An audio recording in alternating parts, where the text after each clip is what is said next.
Hey, YouTube, here again. We're going to cover some things today, going over several things going on out there. One of them being protests, another one being prizes, teleprompters, and of course, Joe and Donald here. And so don't forget to like, subscribe, follow us, comment, do whatever you like to do there. And without further ado, let's go ahead and cover it. Ready, set, go. Tonight, demonstrators out in front of the Los Angeles County Sheriff's Station in South Los Angeles protesting the death of Kizzy, who was shot and killed by deputies last week on Budlong Avenue. Demonstrators representing the National Revolution Tour, the Revolution Club, and RevCom, self-described revolutionary communists. This was their press conference earlier today. This system cannot be reformed. It needs to be overthrown. They criticized the tactics the Sheriff's Department used to clear a crowd of BLM protesters on Saturday. Then this happened. Two men, one a candidate for Congress, the other saying he's a cousin of Kizzy, broke up the news conference and asked the protesters to leave. Don't come out here and tear up stuff. We need reform. We don't need people tearing up our communities. When they come into the district and they're from Fountain Valley, they're from Reno Valley, they're from Palmdale, they're from Lancaster, and have never lived in Los Angeles, how do you come into a district and say through a tweeter message that you're going to burn down the police station? By day, the demonstration was peaceful. Sheriff Alex Villanueva turned out to keep an eye on things. Foster could be seen talking with the sheriff and shaking hands. Okay, guys, so let's go ahead and cover this here. And so what's happening here? Let's talk about that.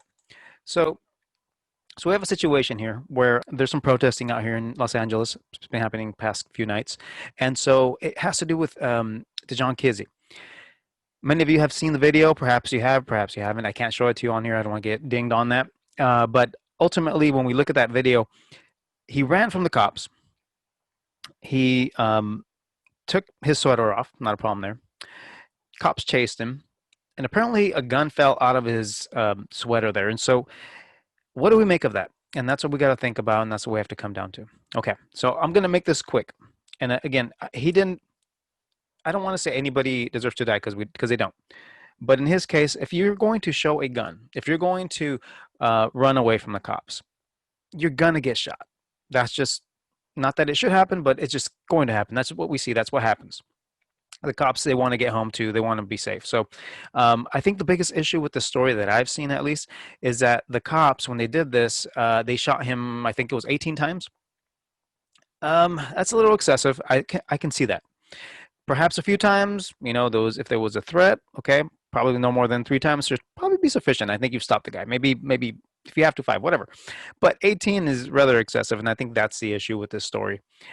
So it is what it is in that case. Let's look at it a little closer.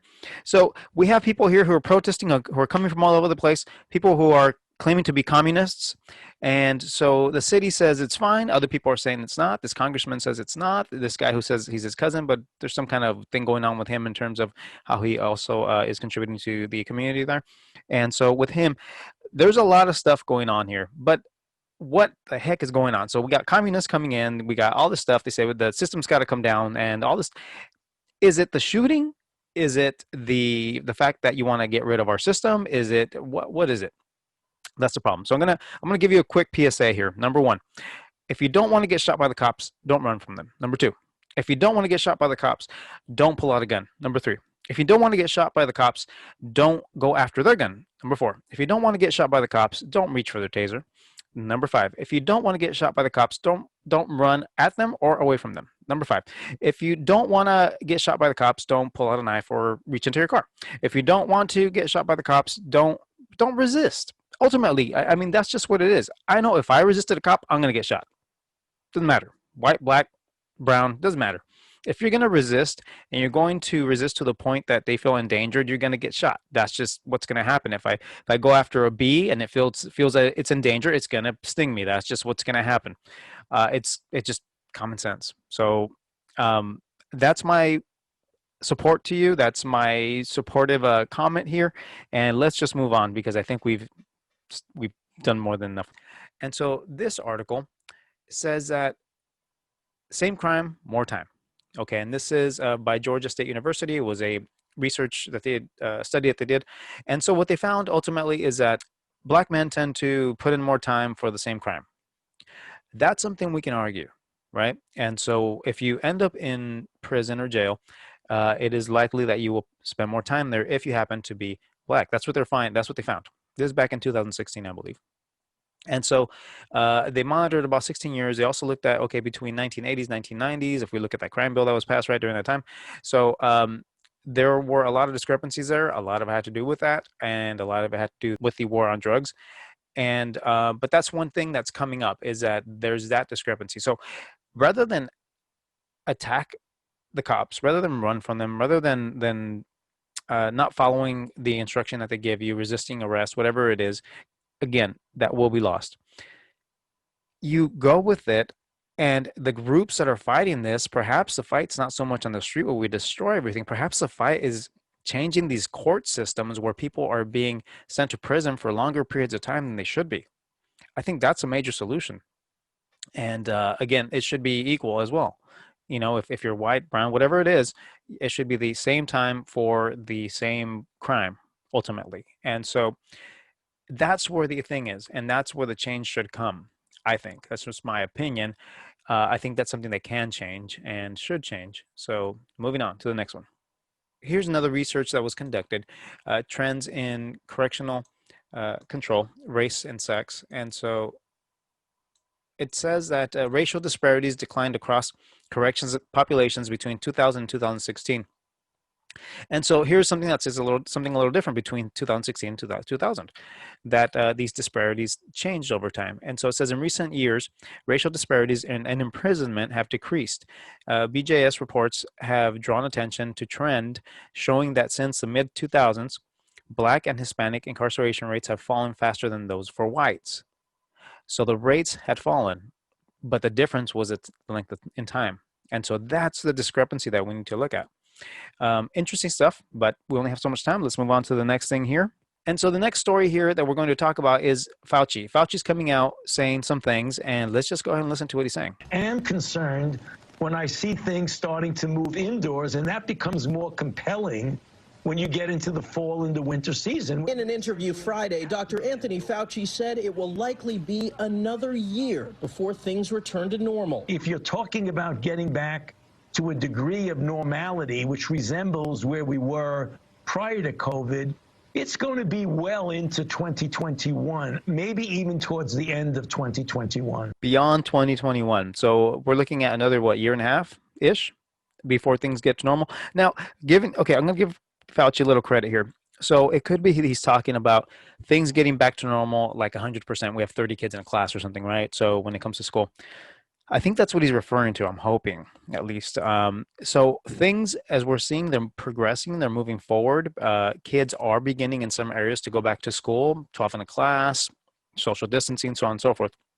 So there's some normality that's coming back, but I think he's talking about 100%. And that's still kind of, what can you say? Kind of shocking too, right?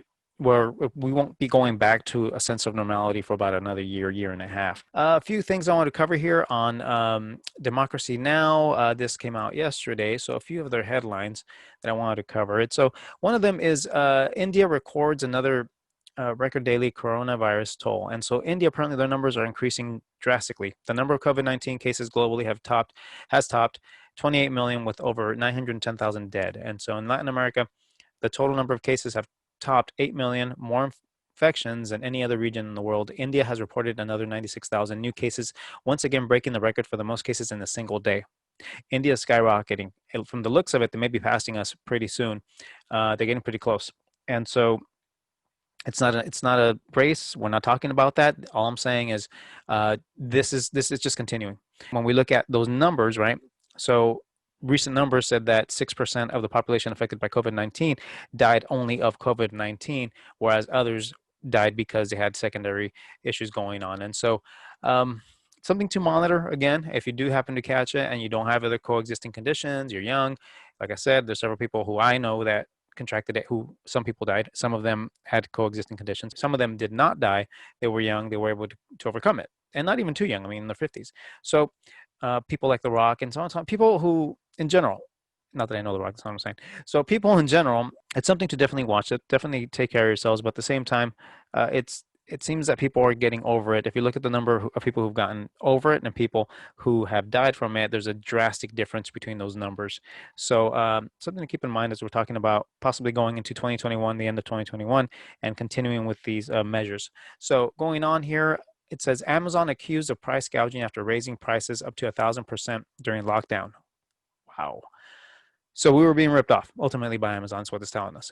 So is it Amazon itself or is it the vendors? Well, Amazon's supposed to monitor that. And so if they didn't, that's an issue. And it goes on to say something about Bezos personally paying that he makes so much money that he could literally pay each of his 176,000 employees a six-figure bonus. I don't know. That sounds, it's a socialist approach, right? Where the worker should get paid the same as the owner. I don't quite agree with that. I'm sorry. When you invest money, time, and effort into a company, you put it together, and you also take the chance of loss, such as these companies that go out of business. Everybody else just moves on to another job. I don't think it's the same responsibility. But at the same time, the quantity of money that some people are making is just is absurd to a point. This particular topic is that Joe Biden says he may further increase military spending if elected. Okay, very interesting because we just talked about Trump lowering it and talking about reducing the amount that these companies are getting. Joe is now taking the opposite approach. The left saying this, and I'm still my brain is just doesn't know which way to turn. The left typically was anti-military spending and finding ways to spend. You know, even Bernie Sanders has talked about lowering military spending. Joe is now saying that he would increase it so that we could invest in IT and technology that doesn't involve soldiers. And so that's a good thing, but at the same time, you're talking about increasing military spending, and I'm just looking at this. And I'm like, okay, is this only in response to Trump saying he's going to reduce it? I don't get it. It doesn't make sense. The left has always said otherwise, so I don't get what is happening there. And we talked about that particular story. So let's move on to the next one. Okay, so recently Donald Trump was nominated for the Nobel Peace Prize. It says by Norwegian official citing Israel UAE peace deal. Some people are happy. Some people are saying, what the heck are you talking about? How are we nominating this guy? And so bear with me. I may not say this name correctly. Tybring Kizee, in his nomination letter to the Nobel Committee, said the Trump administration has played a key role in the establishment of relations between Israel and the UAE. As it is expected, other Middle Eastern countries will follow in the footsteps of the UAE. This agreement could be a game changer, and this is Fox News, that will turn the Middle East into a region of cooperation and prosperity, he wrote. So we hope this is the case. It says also cited in the letter was the president's key role in facilitating contact between conflicting parties and so on and so forth. It says also things like such as Kashmir border dispute between India and Pakistan and the conflict between North Korea and South Korea, as well as dealing with nuclear capabilities of North Korea. So he's had his hand in different things. It says beside Obama, 3 other U.S. presidents have won the Nobel Peace Prize.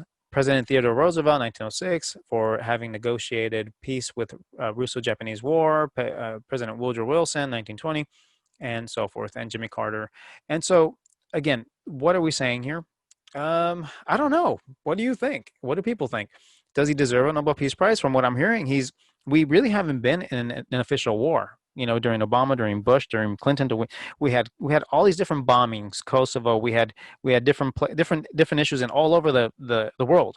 You know, where we were supporting the bombing of these countries, whether we were directly involved like Iraq, we were indirectly involved like Kosovo. We were. There's so many different things that were happening. We were part of war, even though we didn't start it.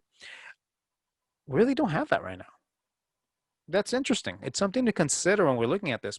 That being said, the Atlantic came out and said we should end the Nobel Peace Prize. That's for this guy, I don't know his name, Gareem Wood. He said that we should end it so that we stop giving, I guess, prizes that aren't deserved, is ultimately what it starts saying here. It says another of Nobel's criteria for the prize, he noted, is the abolition of reduction of standing armies. In his wisdom, Tybring, and this is the guy that we talked about who nominated Trump, Trump has withdrawn soldiers from Iraq and Afghanistan. I pointed out that Trump also boasts that he is building up the standing armies of the United States. But reduction does not necessarily mean troop numbers, Tybring Jetty reported. If you don't use your soldiers, the best ones will quit. If you're a doctor, you only get to use your skills on a doll. of course, you quit. And that is what will happen with Trump. He approved of Trump's comments on Monday, in which he accused his top military advisors of being corporate vampires, wanting to do nothing but fight wars so that all those wonderful companies can make bombs and stay happy. So, and that's what we just talked about. Biden is now saying that he wants to increase military spending. Trump is now saying he wants to decrease it. Whereas when Trump came in, he increased it. So it's all political game. I'm not sure what they're going to do. You know, like I said, Obama was involved in several bombing conflicts and different things. Bush was, you know, when Iraq came into play. What's his name? Bill Clinton, same thing. And so, you know, we have Daddy Bush as well. You know, George Bush Sr., who also was involved in different wars with Kuwait and different things. So this is actually the only time we seem to be somewhat at peace, other than Trump's mouth. That seems to be where he fights the most. Um, do we give someone a Nobel Prize for the effect of his action but not his intention? At this, he hesitated and said the effect and intention of the Israeli Emirati agreement was aligned, and that was what should matter. So again, just another perspective here. He goes on to say a few more things about, you know, the comparison between Mother Teresa and Henry Kissinger. Henry Kissinger, as we know, got us involved in several conflicts and apparently pulled us out of one. And so versus, you know, Mother Teresa was also nominated for it. So very different in terms of that perspective. And there's some stuff on Mother Teresa that I've heard, don't know, haven't verified it. But anyway, that's what this guy's arguing, that instead of giving them away to just about anybody in between, because I guess to get the Nobel Peace Prize, there has to be a period of peace. In order to be a period of peace, it takes time to develop those skills, to develop, you know, those relations. And so therefore it takes that time in between. And he's saying, why even give it at that time? So it's a perspective. I'm going to jump on to the next one here. Breitbart came out and caught this. I'm not sure if it was them, but this is their reporting here. So Breitbart came out and said that Joe Biden appears to reflect teleprompter text during his interview. As you can see here on this picture, his screen shows kind of like a Zoom layout where he has 4 different pictures. One is himself, another one is the person he's talking to, another one is, I can't really tell what's on there, and then the fourth one, apparently it's verbiage, and it's his teleprompter. This teleprompter appears to show up a lot. And so regardless of what he's answering, stating, or anything, kind of worried when it comes to our debates. What the heck is going to happen? I'm really looking forward to that, because I think that'll be the time where we see truly if Biden really has all his faculties about him, as he would say. And so let's take a look at this video. And in addition to that, we have to make sure that we are in a position that we are. Well, let me go to the second thing. I've spoken enough of that. Do you guys see that hand who knows coming up? He's kind of signaling, "Hey, I can't see. You got to move those words up, guys. I can't see what's happening." The president must use the Defense Production Act. And I would like to know, what will your administration do to help them give him that chance? Thank you. Move it up here. You know, there used to be a basic bargain in this country. Workers shared in the wealth their work helped create. So they're 3 of my favorite pictures. But the great thing about having been in public life so long, I have so many incredible pictures, including one here that may be too heavy to lift up. But this is one of my favorite pictures. It's a picture of me and my 2 boys when they were in high school, when they were in college. Oh, I don't know whether you can see that. Just move it. Just move it. Oh, look at that. You guys see those words there? That's a teleprompter. And that's, I have that hanging in my bedroom. And I really help one person at a time. And so my admiration for you is equally as deeply held by President. Stop moving what's this thing called?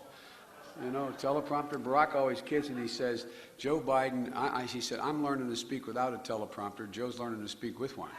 All right, guys. So that's what we have for you today. So again, looking forward to those debates. Let's see what happens. He may need a teleprompter then. Who knows? They may find a way to sneak him one. If we look at those old videos where he stated that he was 76 in his class, and I think that's what the number that he gave, and that he was at the top of his class, and he was, scored this and scored that, had this degree and that degree. He didn't. And so maybe he'll write on his hand or something. I don't know. Hopefully not. But anyway, thank you guys for coming. Thank you for checking out the show. We'll have more stuff for you. Keep an eye out. We'll be starting a new channel pretty soon. This channel focuses on the news, the latest, the headlines, what's happening, a little bit of discussion, a little bit of opinion here and there, and a little bit of clarity if we need it. The next channel will take some of this information and we will apply biblical knowledge and biblical truth to it to see, okay, how does the Bible fit into this and how does it apply? So feel free to check out this channel. Feel free to check out that channel. It should be coming soon. Thank you guys again. Like, subscribe, comment, do what you need to do.